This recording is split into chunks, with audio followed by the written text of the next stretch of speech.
धेरै मानिसलाई आयुर्वेदबाट उपचार गर्दाखेरि लामो समय वा धेरै समय लाग्छ भन्ने लाग्छ, तर यही समस्यालाई जेनरलाइज गरेर भन्न मिल्दैन, किनकि मानिसको प्रकृति र विकृति फरक फरक हुन्छ र यदि समस्या एक्युट खालको छ भने त्यस समस्यालाई उपचार गर्नलाई छिटो नै हुन्छ। आयुर्वेदबाट उपचार गर्दा पनि आयुर्वेदमा रहेका विभिन्न टेक्निकहरू हुन्छन् उपचार गर्ने, जस्तै अग्निकर्म, विद्धकर्म, रक्तमोचन वा पञ्चकर्म। यी विभिन्न टुल्सहरूको प्रयोग गरेर हामीले एक्युट रोगलाई पनि छिटो नै निको पार्न सक्दछौँ। र यदि समस्या नै जीर्ण वा क्रोनिक खालको छ भने त्यस समस्यालाई उपचार गर्न अलिकति टाइम लाग्न सक्दछ, जस्तै प्यारालाइसिस वा ओस्टियोआर्थराइटिस।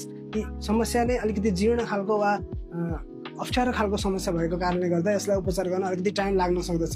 आयुर्वेदबाट मात्र होइन कि अरू कुनै पनि विधि वा प्याथीबाट उपचार गर्दा पनि टाइम लाग्न सक्दछ। यसै सन्दर्भमा अव्यवस्थित जीवनशैली, खानपान, रहनसहनले गर्दा आजको मानिसलाई सर्ने भन्दा नसर्ने रोगले सताइरहेको छ।